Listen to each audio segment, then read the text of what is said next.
Olá, sejam todas bem-vindas e todos bem-vindos a mais um CESP Entrevista. Hoje estamos aqui com a professora Esther Dweck, professora do Instituto de Economia da UFRJ, Universidade Federal do Rio de Janeiro, que tem discutido uma questão muito importante, que é como ter um modelo de desenvolvimento para o Brasil, como ter um modelo econômico alternativo que possa garantir desenvolvimento, distribuição de renda e provimento de serviços essenciais de qualidade à população. Esther, muito obrigada, seja muito bem-vinda a essa conversa aqui conosco. Obrigada, Rita, é um prazer estar aqui, que bom que a gente pode ter essa conversa e pensar nesse momento, né, poderia ser um projeto de desenvolvimento para o Brasil diferente do que está acontecendo nesse momento, né.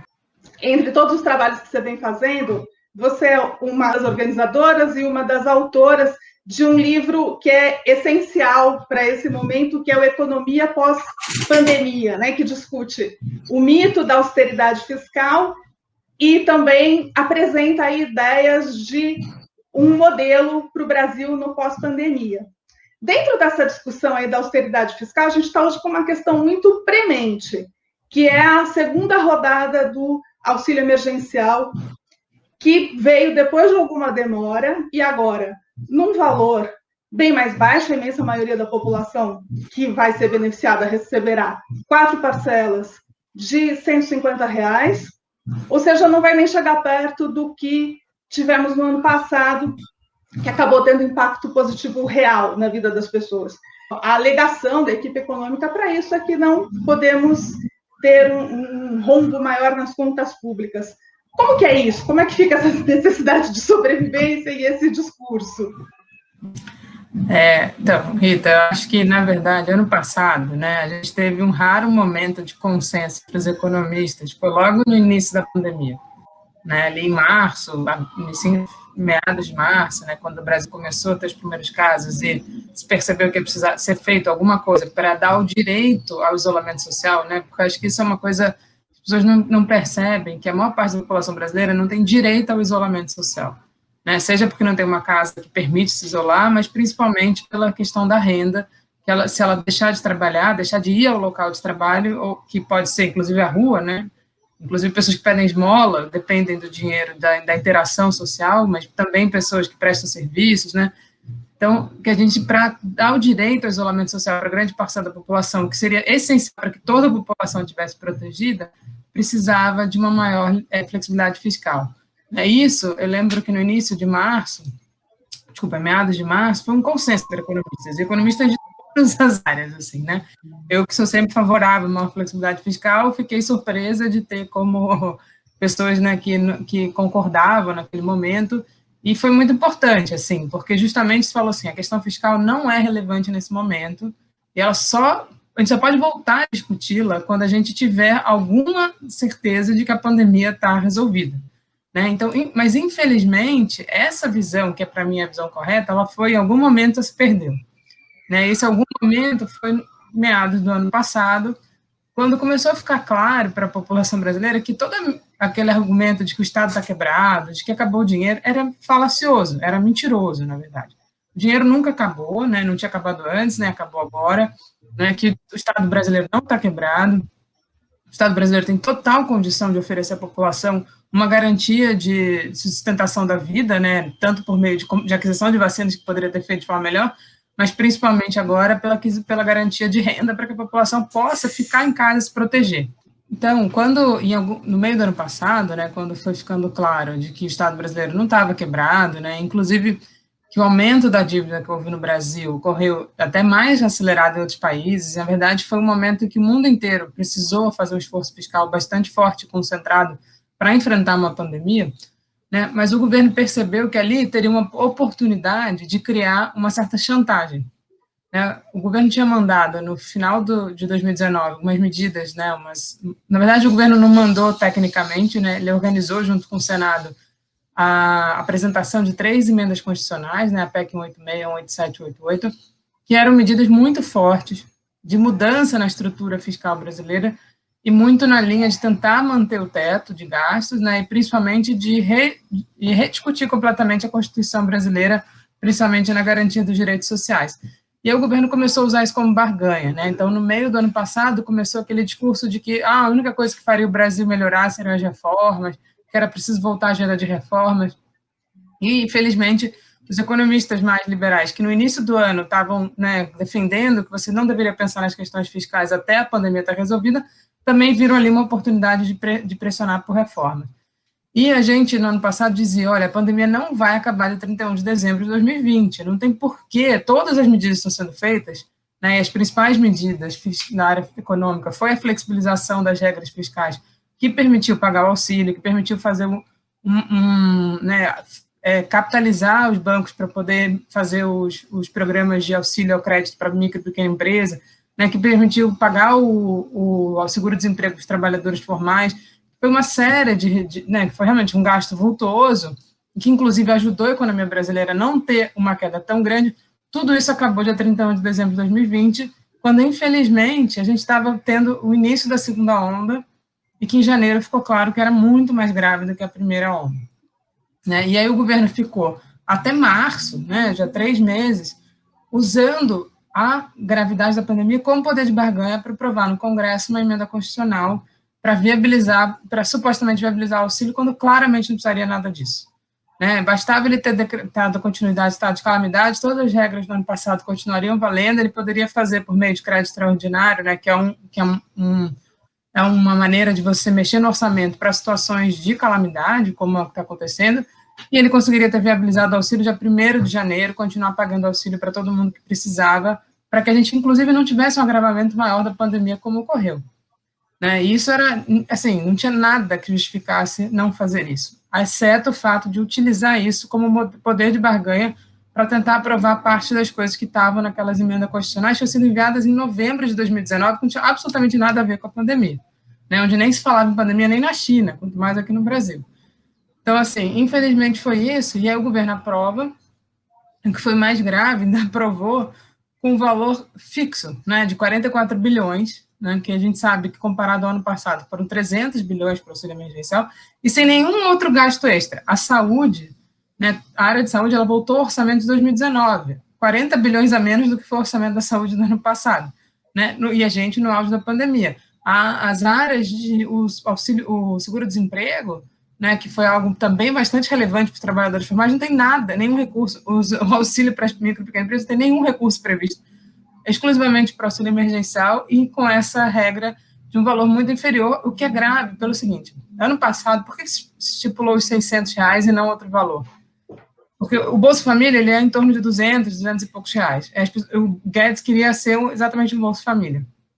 Mas o Bolsa Família é um complemento de renda.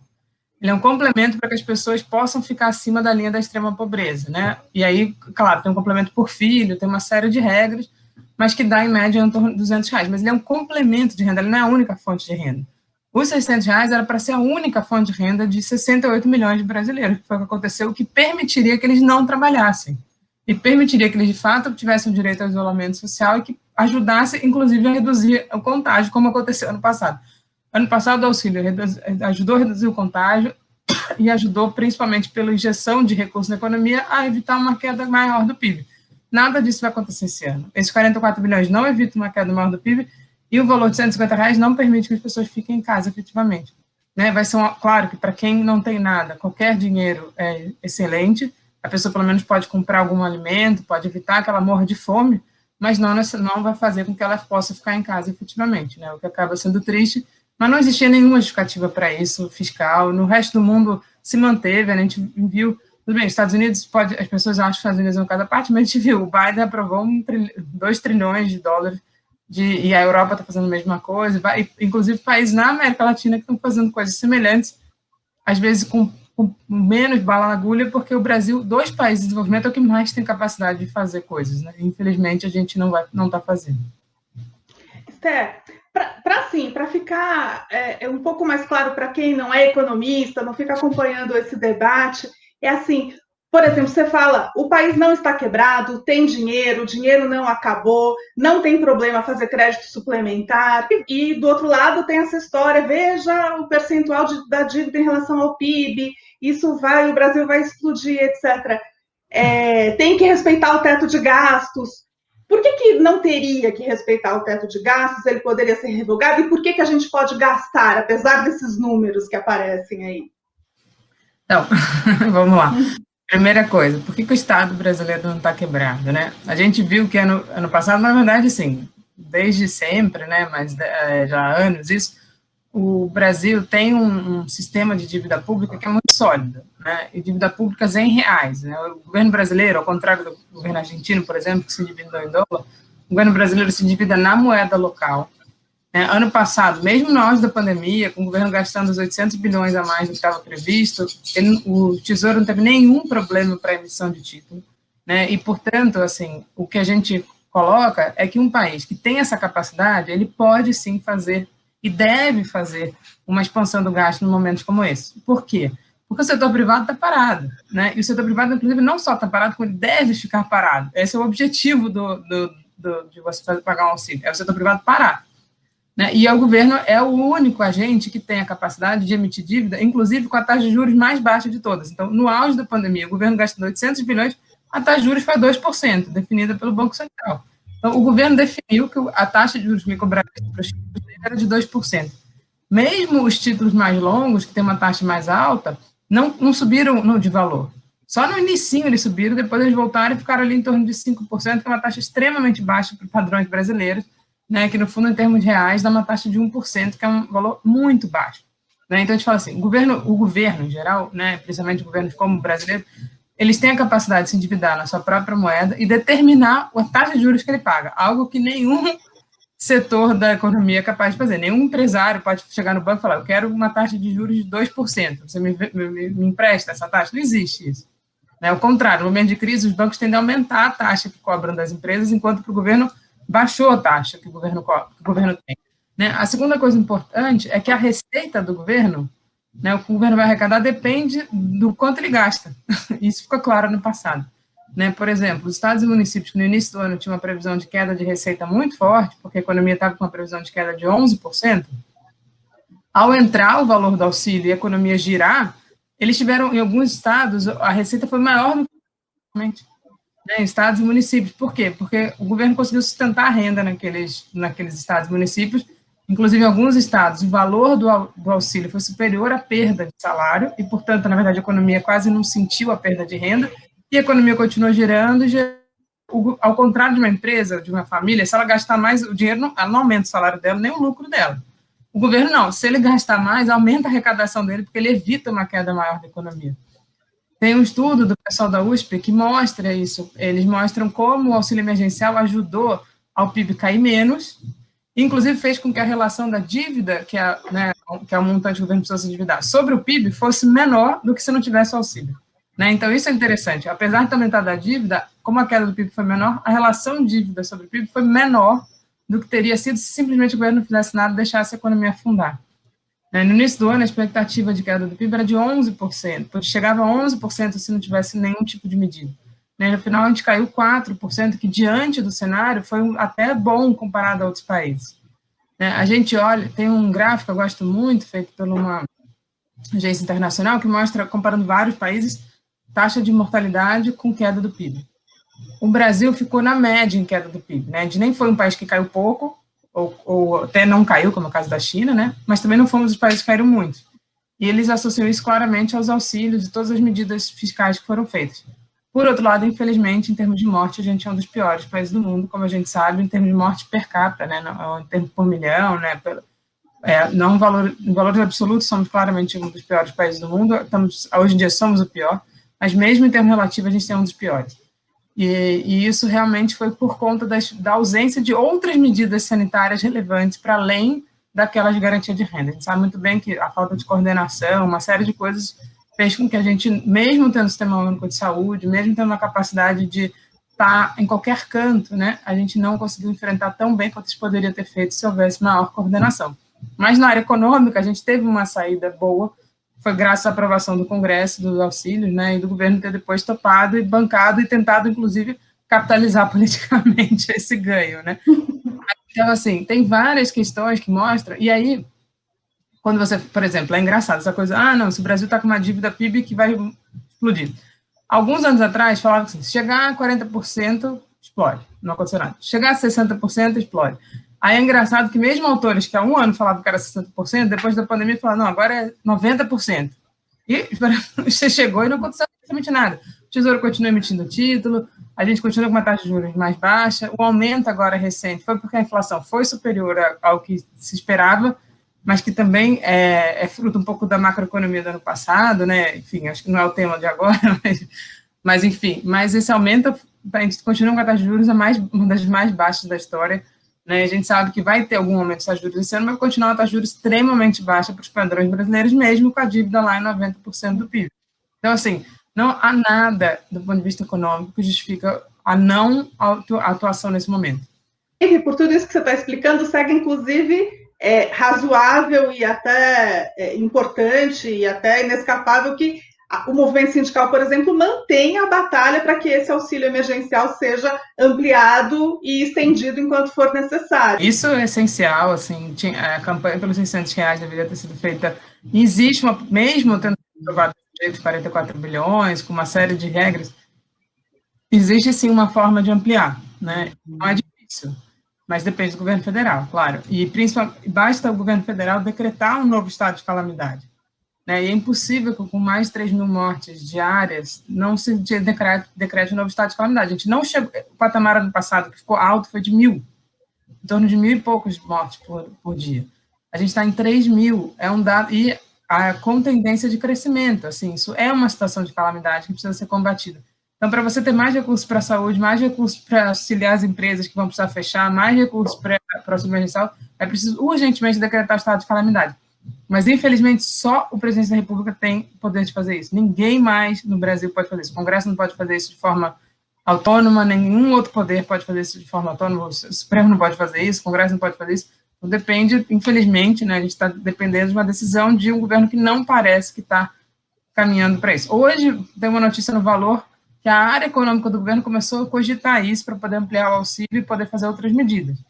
Né, vamos ver se isso vai ser de fato feito, né? Mas isso é uma pressão muito boa da sociedade civil fazer, que é pressionar para um decreto de estado de calamidade, e aí, nesse caso, por tempo indeterminado, a gente pode até botar parâmetros de sanitários, né, da área da saúde, para dizer até que a morte chegue a um patamar X, né, as mortes diárias, ou a contágio, ou qualquer coisa, mas não pode deixar do jeito que está hoje. A vacinação atinja X%. Exatamente. Você vai botar um monte de regras associadas à pandemia, e não a uma data do calendário que tem a ver com a pandemia.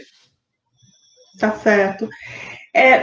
Esther, a gente está nessa situação tenebrosa hoje, mas se a gente volta lá pré-pandemia, início de 2020, a nossa situação econômica já não era das melhores, né? Já tinha altíssimo desemprego, já tinha retração grave e atingindo a indústria muito fortemente. Digamos que esperemos, né, que a gente vai superar essa pandemia em algum momento. Como construir um modelo de desenvolvimento que possa dar conta do Brasil? 200 milhões de pessoas vivendo bem, gerando empregos decentes, tendo avanço científico e tecnológico. Eu acho que tem, assim, uma primeira coisa que eu acabei não respondendo na sua pergunta anterior, mas que é essencial para a gente ter qualquer outro modelo de desenvolvimento, é a gente repensar nossas regras fiscais, né? Isso, eu queria só falar disso antes de entrar no modelo propriamente. Claro. Porque, assim, a gente, como você perguntou, o teto de gastos, né? O teto de gastos é uma medida que não existe em nenhum lugar do mundo. Da maneira como foi colocado no Brasil, não existe. A gente até brinca, assim, que é um gráfico do mundo, país que tem uma regra definida na Constituição, que durante 20 anos não tem aumento real da despesa do governo federal, né? Que países do mundo só está pintadinho no Brasil? Não existe outro país, nenhum tem uma regra tão tosca. Sinceramente, ela é uma regra tosca. Ela é tosca, assim, das coisas mais banais, assim. Só para você ter uma ideia, no passado, você precisou mudar a regra para permitir, para transferir para os estados e municípios o recurso que veio da cessão onerosa do petróleo, porque senão ele entraria no teto, e é uma receita que entrou nova, que não estava prevista, e para passar para os estados e municípios eu teria que cortar 30 bilhões de gastos em outra área, para passar uma receita que entrou, que é devida aos estados e municípios. Então, assim, foi feita de forma totalmente tosca. Por exemplo, se a universidade recebe uma doação, né? Se a gente tiver um engenheiro aí que se formou na universidade e que está querendo fazer uma doação para a universidade, para um laboratório, que ele acha super importante, se ele doa esse dinheiro, está dentro do teto. A doação, porque ela tem que ser gasta no orçamento, o gasto, mesmo que for de doação, está dentro do teto. Assim, uma regra totalmente tosca, mal feita, pensada muito mais para restringir o Estado, que essa é a consequência dela, né? O objetivo do teto de gastos está explícito na exposição de motivos, era reduzir em 5 pontos percentuais do PIB o gasto federal. E, na prática, é uma redução do tamanho do Estado brasileiro.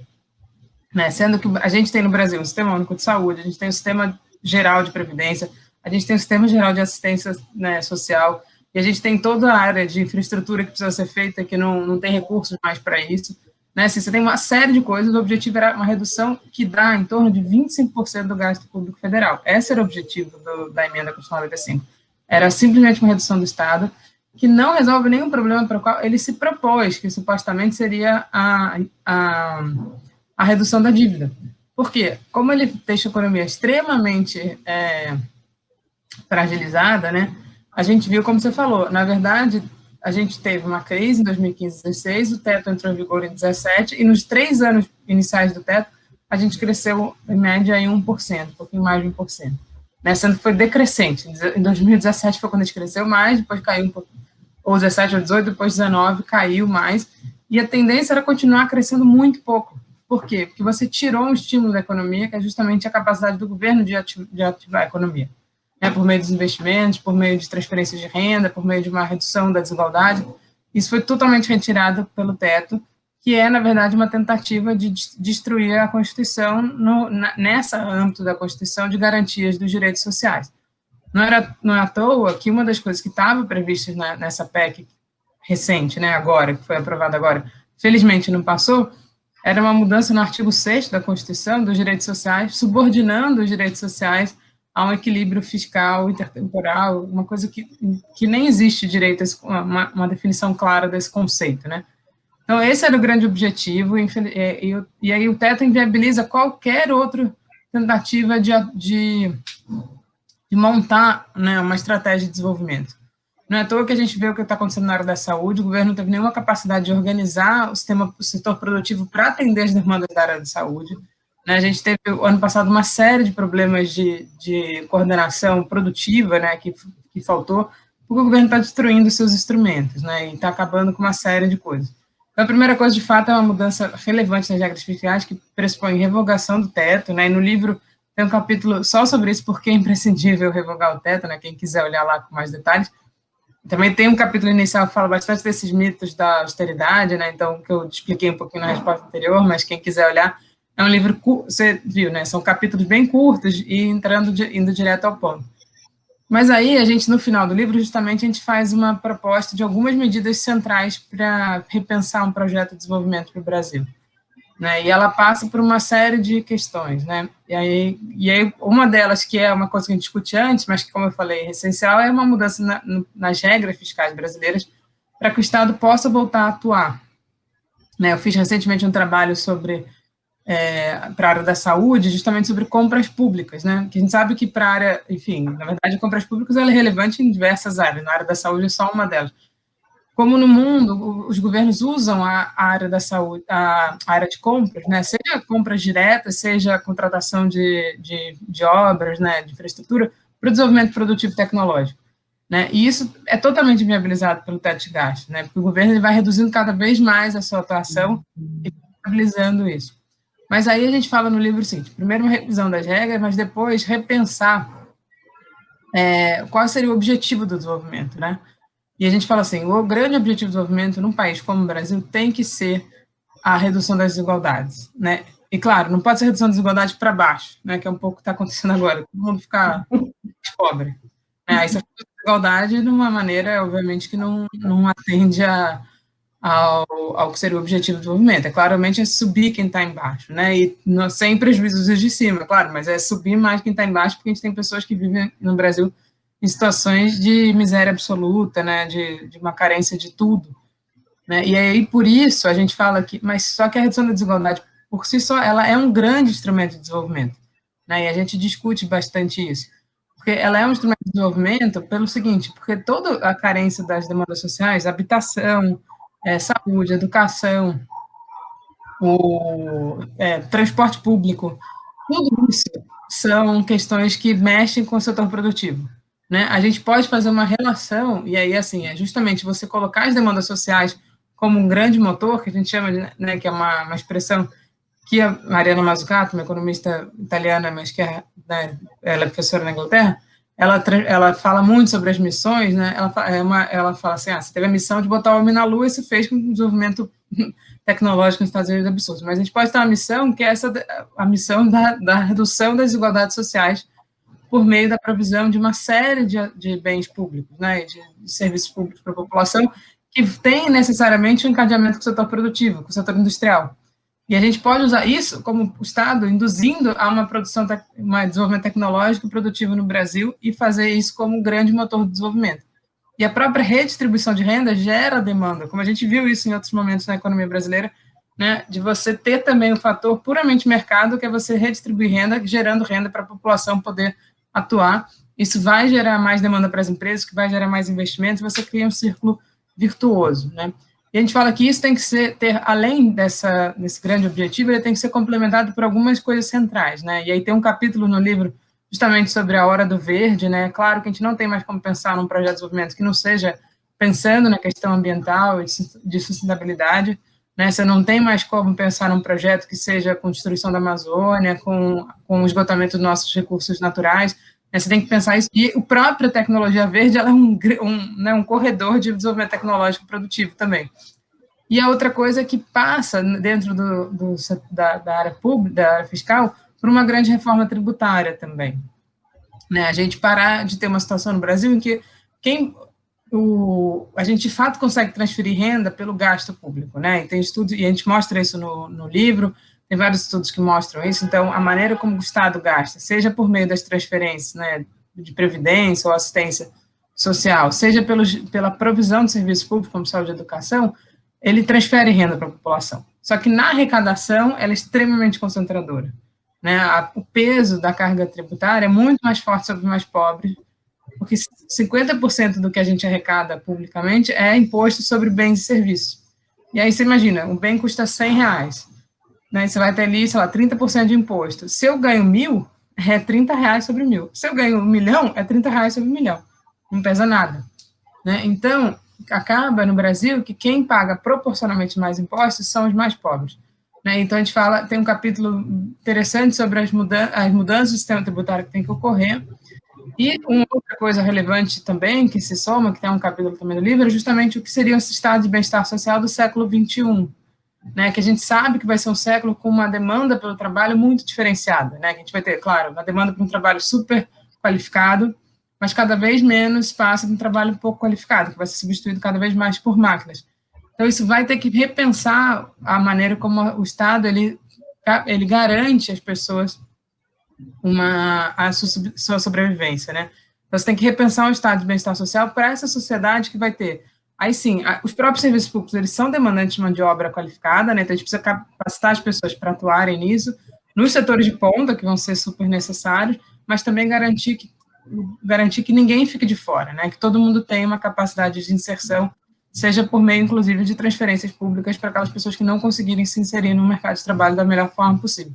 Mas esses são um pouco, assim, os elementos, né, centrais que precisariam ter, tendo como grande objetivo, a grande missão, usar a demanda social que existe como motor do desenvolvimento, né? Essa seria...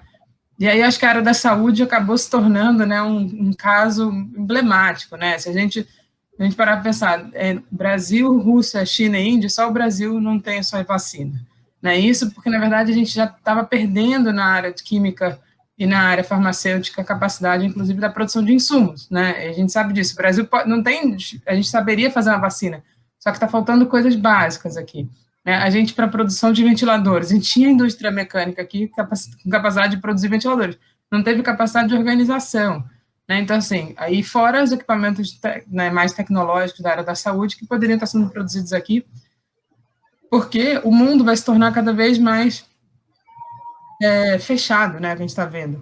A gente está tendo, foi o que aconteceu, quando a Índia resolveu não vender para a gente as vacinas, a gente quase entrou em colapso, né? E isso vai acontecer cada vez mais. Você está no meio de uma guerra tecnológica entre Estados Unidos e China, a gente não sabe o que vai acontecer, né? E a gente ainda por cima tomando decisões aí, do ponto de vista geopolítico, bastante equivocadas, né? Em tentar escolher um lado, talvez até escolher o pior lado, mas enfim, não dá para saber.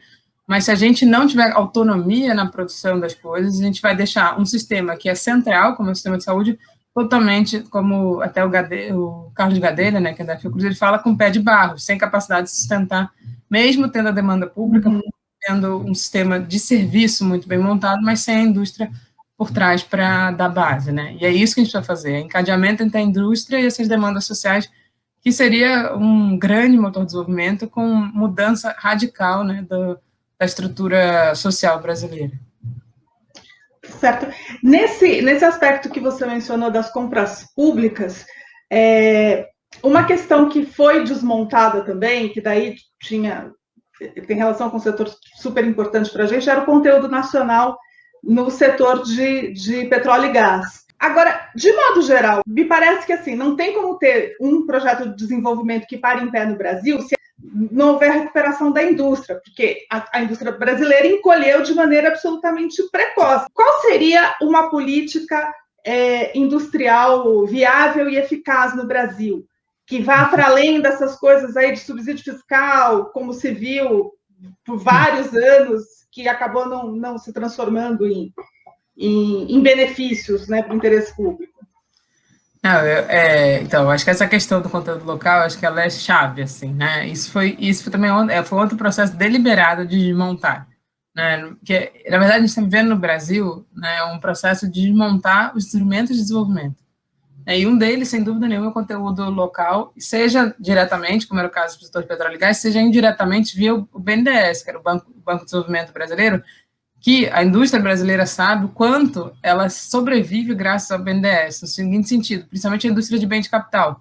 Como o BNDES é um dos principais financiadores de investimento, ele exige um conteúdo local para fazer o empréstimo, isso obrigava que as empresas que fossem comprar máquinas e equipamentos tivessem que comprar de fornecedores brasileiros, né, ou que tivesse um conteúdo de 60% brasileiro.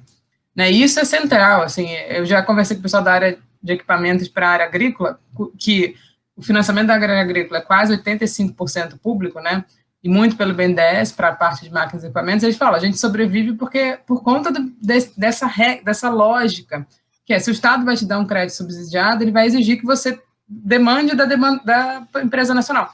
Então, é toda uma estratégia que precisa estar montada. Não adianta nada, é o que você falou, você dá o subsídio, mas você não tem a demanda garantida na outra ponta, não serve para nada. Você precisa justamente montar essa cadeia da demanda pela indústria e da capacidade produtiva da indústria. Né? E aí você tem vários setores-chave, esse é o ponto. Né? Para além de petróleo e gás, com certeza é a gente teve, né, uma retomada da indústria naval no Brasil que tinha praticamente acabado, né, e outros setores, inclusive com a transferência de tecnologia, trazer centros tecnológicos do mundo para cá, né, a gente conseguir começar a exportar a tecnologia para fora do Brasil, a gente tinha a capacidade de fazer isso em diversos setores, inclusive aqueles associados às demandas sociais. E esse é o ponto, né, você precisa articular esse processo entre qual é a demanda, né, da onde vem a demanda, quem vai garantir a demanda, e com isso, um grande estímulo à manutenção da capacidade produtiva aqui, e com regras bem claras de exigência disso, porque num primeiro momento é muito mais barato comprar fora, né, ainda mais no período que a gente teve uma grande valorização cambial.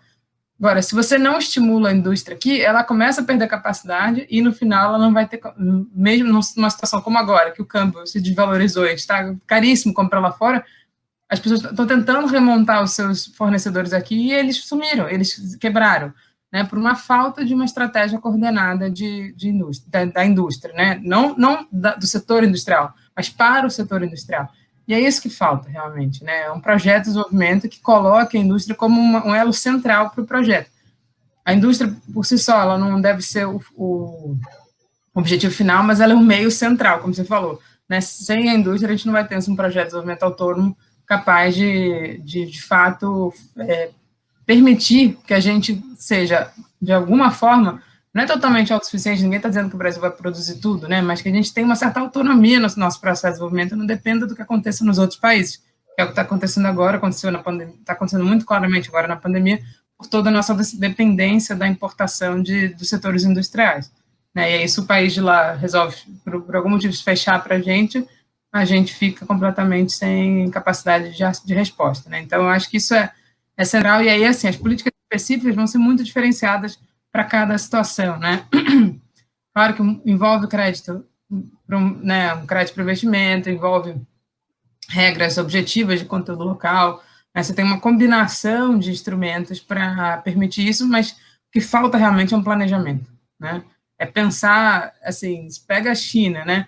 A China, ela vai, de tempos em tempos, atualizando o seu projeto para daqui a 20, 30 anos, que inclui a industrialização, inclui uma mudança tecnológica, né? A China está mudando paulatinamente por um planejamento, né? Ela não é porque as empresas resolveram fazer, porque as empresas vão fazer aquilo que for melhor para elas. Né? Então, o próprio setor industrial, quem ainda sobrevive, muitas vezes opta por comprar lá fora porque é mais barato. Né? Ele não vai comprar aqui dentro para manter necessariamente o fornecedor dele, se isso não for um projeto. Né? Então, você precisa o que falta realmente é um projeto de desenvolvimento e um planejamento para botá-lo em prática. Está totalmente diferente, né? E sem isso a gente não foi como foi feito antes no Brasil, né? Sem isso a gente não consegue ir para frente. Tá. Bom, a situação é difícil, mas havendo coordenação, vontade política, a gente consegue, a gente tem como sair dessa draga, né? Mas tarefa hercúlea, mas factível, digamos assim. Sim, não é fácil, né? Mas é factível. Não é exigiria, claro, uma maior concertação nacional mesmo em torno desse projeto, né? Uma capacidade política de colocar esse projeto em ação, de ter pessoas defendendo esse projeto e com maior articulação. Eu acho que isso é uma coisa que atenderia tanto aos trabalhadores da indústria quanto aos próprios industriais, né? Os que ainda existem no Brasil. Mas precisa de uma coordenação. Sem planejamento e coordenação, dificilmente vai brotar. Né? Não vai ser fruto do mercado, isso não vai acontecer por ação do mercado. Tá certo. Esther, eu te agradeço muitíssimo essa entrevista-aula que você deu aqui para a gente.